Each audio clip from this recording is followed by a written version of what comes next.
Okay, तो we are going to start this gravitation chapter.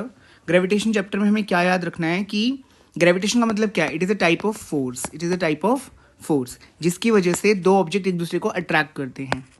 ठीक है ना, अट्रैक्ट टू ऑब्जेक्ट, दो ऑब्जेक्ट एक दूसरे को अट्रैक्ट करते हैं, सबसे पहली बात। दूसरा ये कि जैसे मान लो एक ऑब्जेक्ट है ए, इसका मास है m1 और एक दूसरा ऑब्जेक्ट है उसका मास है m2। इनके बीच का जो डिस्टेंस है इसको हम लोग r बोलते हैं। उनके बीच में एक फोर्स क्रिएट होता है, इसको हम बोलते हैं f। अब ये जो फोर्स है ये फोर्स ऑफ अट्रैक्शन है। फोर्स ऑफ अट्रैक्शन मतलब ये दोनों ऑब्जेक्ट एक दूसरे की तरफ खींच रहे हैं उस फोर्स की वजह से। अब इनके जो डिस्टेंस है उस पर हमें ध्यान देना है। जो ये फोर्स है इनके बीच में, इसका मतलब क्या है? ये फोर्स किस चीज़ पे डिपेंड करता है? ये फोर्स डिपेंड करता है इन दोनों के मास के ऊपर। जितना ज़्यादा इनका मास होगा उतना ज़्यादा फोर्स क्रिएट होगा। और ये मास मतलब जो फोर्स है विच इज़ डायरेक्टली प्रोपोर्शनल, इस साइन का मतलब होता है डायरेक्टली प्रोपोर्शनेट। और वैसे भी ये ऊपर है, नीचे 1 है, तो इसका मतलब ये डायरेक्टली क्या है? प्रोपोर्शनेट है। प्रोडक्ट ऑफ द मासेस का मतलब क्या होता है? प्रोडक्ट ऑफ द मासेस, दोनों के मास मल्टीप्लाई हो रहे हैं तब जाके फोर्स निकल के आ रहा है। इसका मतलब दोनों मास जब बढ़ेंगे तो फोर्स भी बढ़ जाएगा। तो लिखा हुआ है ना, this indicate that the force is directly proportionate to the product of the masses of the two object. It means that अगर ज्यादा मास होगा, more the mass of the object, more will be the force. And m1 and m2 are the masses of the two object.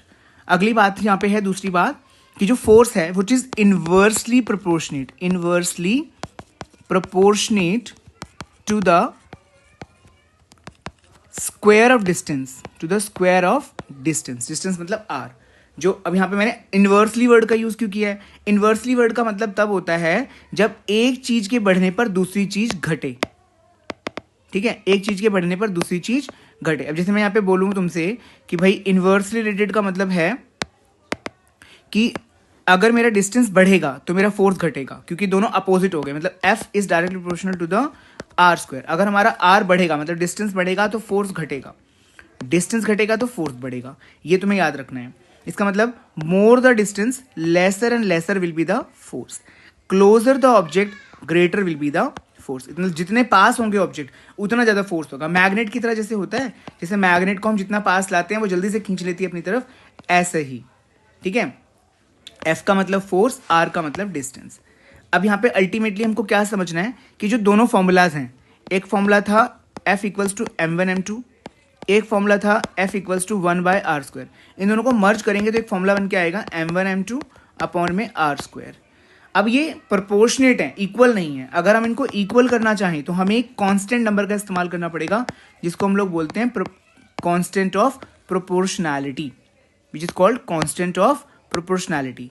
ठीक है, ये है और एक ये है। मतलब यहाँ पे हमने जो g लगा दिया, ये हमारा g कांस्टेंट ऑफ प्रोपोर्शनैलिटी की वजह से आ रहा है। अब अगर मैं इस g को यहीं पे रखूं और इस r को इस f के पास ले जाऊं तो ये मल्टीप्लाई हो जाएगा और ये m1 m2 दोनों नीचे आ जाएंगे। ठीक है, तो इस g की वैल्यू निकालने के लिए, जिसको हम लोग बोलते हैं ग्रेविटेशनल कांस्टेंट।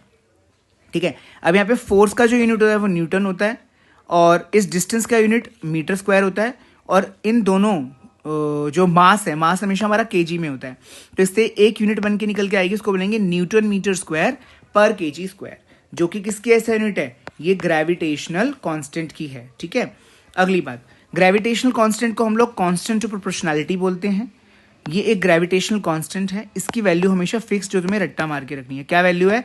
6.67 इंटू 10 की पावर -11 न्यूटन मीटर स्क्वायर पर केजी स्क्वायर। ठीक है, ये तुम्हें याद रखनी है वैल्यू। अब यहाँ पे आता है next point, law of gravitation.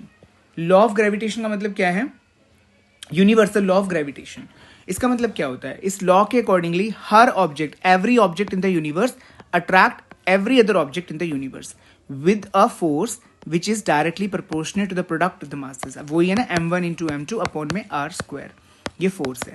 ठीक है, ये फोर्स की फॉर्मूला है, यहाँ पे g भी लगाना पड़ेगा उसके लिए हमको। ठीक है, तो यही हमें डेफिनेशन सेम टू सेम उठा के वहां चेप देनी है कि every object in the universe attract every other object in the universe. अब इस लॉ के जो हैं क्या इंपॉर्टेंस है?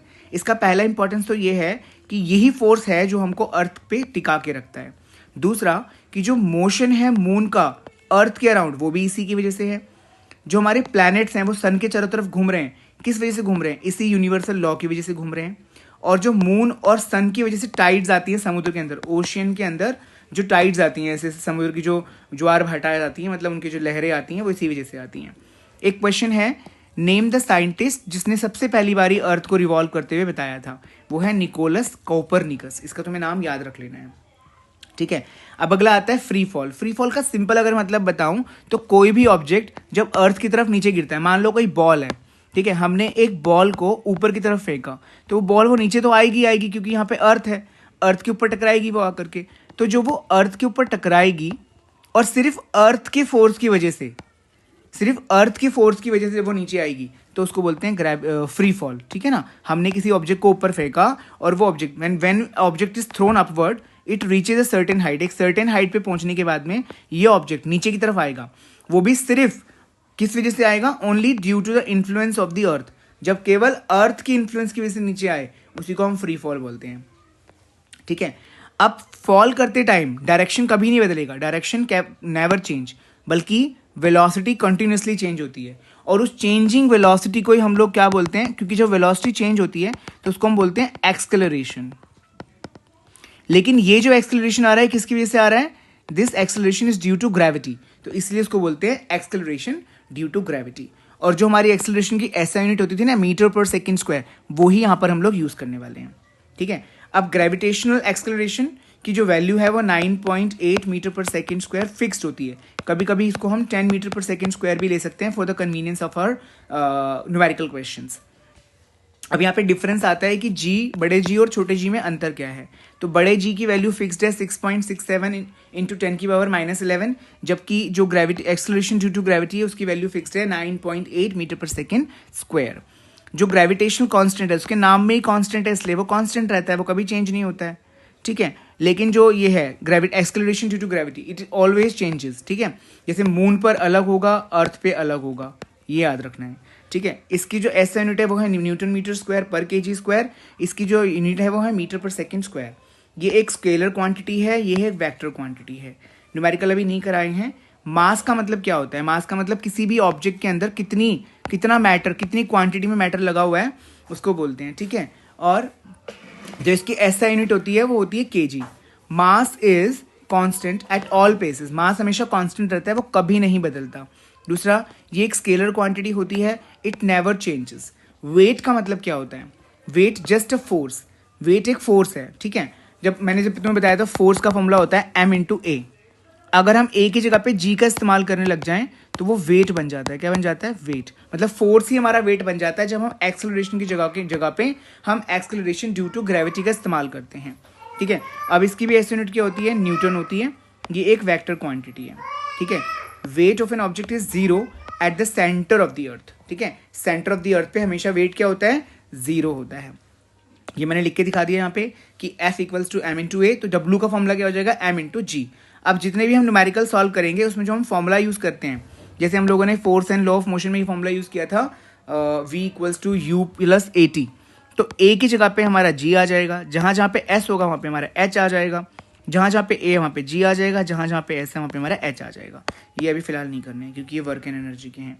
अब मैं क्या कर रहा हूँ, एक एक करके ना ये जो न्यूमेरिकल्स हैं इनको मैं अब स्क्रॉल डाउन करूँगा। तुम्हें क्या करना है, जब वीडियो को पॉज करके पहले आराम से इस बैठ के इन न्यूमेरिकल्स को पढ़ना है और फिर उसके बाद इसके आंसर्स को खुद से सॉल्व करके देखना है। और जब खुद से सॉल्व हो जाएंगे तो अपने आंसर को या तो मैच कर लेना है यहाँ से, नहीं तो फिर उसको दोबारा से खुद मतलब आंसर देख के फिर सॉल्व करने की कोशिश करना, ठीक है।